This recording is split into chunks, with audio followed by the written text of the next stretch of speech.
వస్తున్నారు అని వార్తా కథనాలు వస్తున్నాయి. వారి పర్యటనని సిపిఎం పార్టీ మనస్ఫూర్తిగా స్వాగతిస్తున్నాం.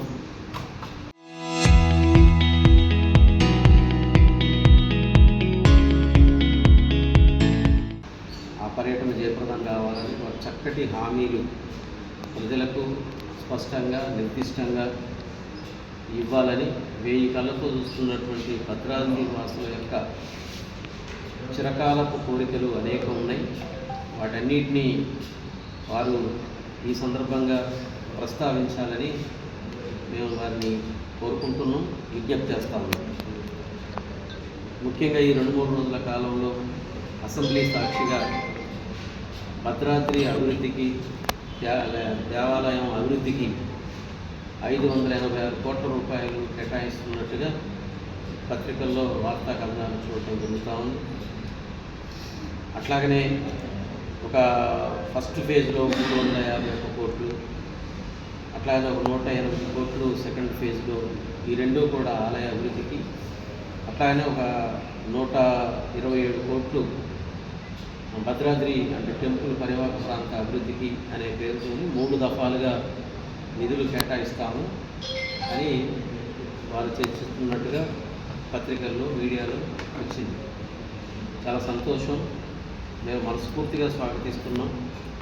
గత ప్రభుత్వం కంటే ఈ ప్రభుత్వం చొరవ చేసి ఒక దీర్ఘకాలిక ప్రణాళికలని తయారు చేసి, ఒక మాస్టర్ ప్లాన్ను తయారు చేసి అమలు జరుపుతామని వారు చెప్తున్నారు. కాబట్టి వారి మాటలను విశ్వసిస్తూ ఈ యొక్క నిధులు కేటాయింపు చేయాలని, ఆ కేటాయించిన నిధులు సక్రమంగా ఖర్చు చేయాలని, అది కూడా సకాలంలో ఖర్చు చేయాలని చెప్పేసి మనస్ఫూర్తిగా వాటిని స్వాగతిస్తూ ఆహ్వానిస్తూ ప్రభుత్వానికి విజ్ఞప్తి చేస్తాం.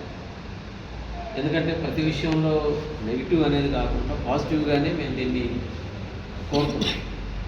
ఎందుకు ఈ మాట రావాల్సి వచ్చిందంటే, గతంలో అనేక సందర్భాలలో నిధులు కేటాయిస్తున్నాము అని చెప్పారు. గత బీఆర్ఎస్ ప్రభుత్వం ఫస్ట్ 100 కోట్లు అన్నారు, తర్వాత 1000 కోట్లు అన్నారు. ఇట్లాంటి కోట్ల రూపాయలు కోట్లు దాటే పద్ధతిలో మాటలు చెప్పారు. మేము కోరేది ఆచరణ కావాలి అనే. ఆచరణ కూడా ఎలా ఉండాలి అన్నప్పుడు, ఇప్పుడు ప్రభుత్వం చెబుతున్న మాటలలో మొదటి phase, second phase, third phase అని చెప్తున్నారు. ఈ రకంగా చూస్తే ఇది కూడా కొద్దిగా నమ్మశక్యంగా లేకుండా ఉండే అవకాశం, ప్రజల్లో అపోహలు, అనుమానాలు పెరిగే అవకాశం ఉంటుంది. కాబట్టి ముఖ్యమంత్రి గారు స్పష్టంగా ఒక ప్రకటన చేయాలనేది మా విజ్ఞప్తి. అదేమిటి అంటే, మా కోరిక కానీ ప్రజల కోరిక కానీ మొదటి ఫేజ్లోనే మీరు ఏదైతే 2027 మార్చి 31 వరకు మొదటి ఫేజ్లో పుష్కర ఘాట్లు, స్నానాల ఘాట్లు, వీటన్నిటి కోసం మేము ఖర్చు పెడతాం. రెండవ ఫేజ్లో అభివృద్ధికి కోసం, ఆలయ అభివృద్ధి కోసం ఖర్చు పెడతామని అంటున్నారు. అన్ని నిధులు ఒకే కోటాలో 2027 నాటికి పూర్తి చేసేటట్టు మీరు ప్రకటించాలి అని ముఖ్యమంత్రి గారిని సమన్వయంగా కోరుతున్నాం. ఎందుకోసం అని అంటే, గత ప్రభుత్వాలు ప్రకటించి ఖర్చు పెట్టలేదు, అసలు విడుదల చేయలేదు. ఈ ప్రభుత్వం మాస్టర్ ప్లాన్ అనే మాట చెప్తుంది కాబట్టి, దేనికి ఎంత నిధులు కేటాయిస్తామని చెప్తున్నారు కాబట్టి, వాటిని ఒకే దఫాలో కేటాయించండి, సక్రమంగా ఖర్చు పెట్టండి, వేరే వైపు మళ్లించబాకండి. మీరు ఒకవేళ ఫస్ట్, సెకండ్, థర్డ్ అని అనుకుంటే ఇప్పటికే 2 సంవత్సరాలు గడిచిపోయింది. 2027 మార్చి వరకు మొదటి ఫేజ్ అని అంటే మళ్ళీ ఒక 6 నెలల తర్వాత ఎన్నికల ప్రక్రియ ప్రారంభమవుతుంది. అప్పుడు మన నంది ఎవరు, నారాయణ ఎవరు అనేది ఇబ్బంది జరుగుతుంది. మళ్ళీ భద్రాచలానికి అన్యాయం జరిగే అవకాశం ఉంటుంది. కాబట్టి అది ప్రభుత్వం సానుకూలంగా అర్థం చేసుకొని ఈ యొక్క ప్రకటన చేయటం ద్వారా ఆ క్రెడిబిలిటీ ప్రజల్లో విశ్వాసం పొందడానికి అవకాశం ఉంటుంది అనేది వారికి మేము చేరుస్తున్నటువంటి విజ్ఞప్తి. ప్రజలందరికీ తెలుసు, అది అంతర్జాతీయ ఖ్యాతికి ఎదించినటువంటి దేవాలయం. భద్రాద్రి రాముడు అందరి దేవుడు, లౌకికవాదిగా మన దేవుడు ఉన్నాడు. మత సామరస్యానికి ప్రతిబింబంగా మన దేవుడు ఉన్నాడు.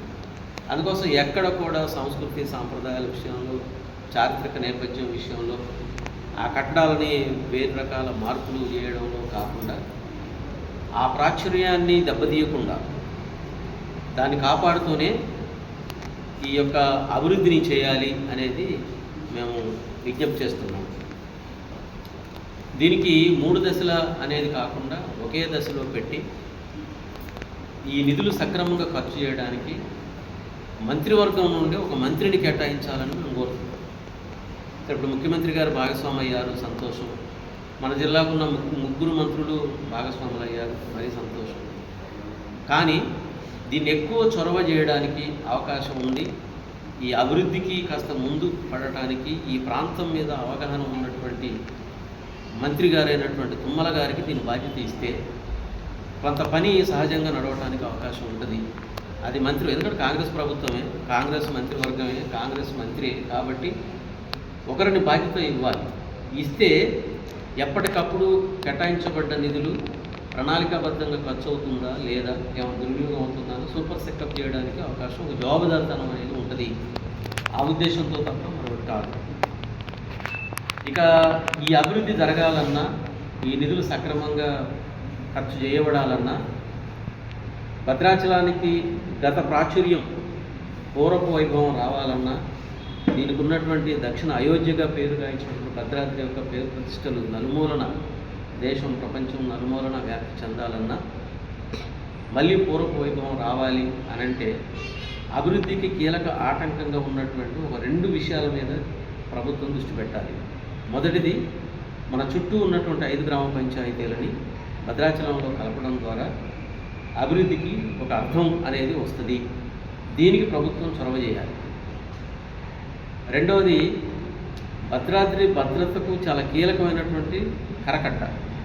ఆ కరకట్ట పునర్నిర్మాణం చేయకుండా మనం ఆలయం వరకే అని అనుకున్నా సరే, రేపు పోలవరం బ్యాక్ వాటర్ వల్ల జరిగే పరిణామాలు మనకు తెలుసు. గతంలో అనేక చర్చలు జరిగాయి. అనేక మంది శాస్త్రవేత్తలు, నిపుణులు చెప్పినటువంటి సూచనలు, సలహాలు ఇచ్చినప్పుడు ఆ బ్యాక్ వాటర్ యొక్క ప్రమాదం మన భద్రాద్రి వాసులకే కాదు, గుడికి కూడా, రాముడికి కూడా వచ్చేటువంటి అవకాశం ఉంటుంది. కాబట్టి ఇవి 2 కీలకంగా జరగాలి.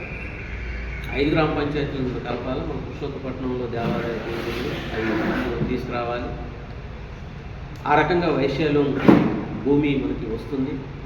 కొన్ని కట్టడాలు కట్టుకోవడానికి, కొన్ని చారిత్రక కట్టడాలు కట్టుకోవడానికి, ప్రభుత్వ కార్యాలయాలు కట్టుకోవడానికి అది మనకు ఉపయోగం ఉండేటువంటి అవకాశం ఉంటుంది. కాబట్టి దీనికి ప్రభుత్వం పూనుకోవాలి.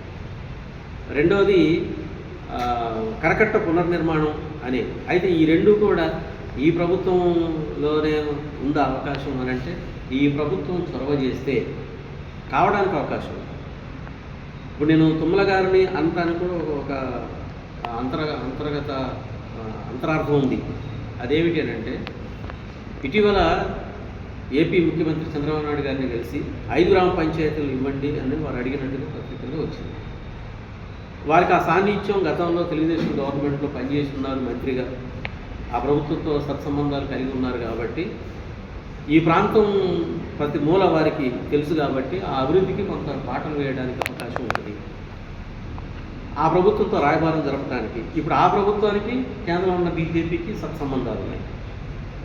కాబట్టి ఇది లింక్ సిస్టమ్ ఉంది. కాబట్టి అవినాభావ సంబంధం వల్ల మనకు కొంత ఉపయోగం జరుగుద్ది, లాభం జరుగుద్ది, ఈ ప్రజలకు మేలు జరుగుద్ది, భద్రాద్రి యొక్క ప్రతిష్టని కాపాడడానికి అవకాశం ఉంటుంది అనే ఉద్దేశంతో మంత్రిని కేటాయించాలి మంత్రివర్గం నుండి.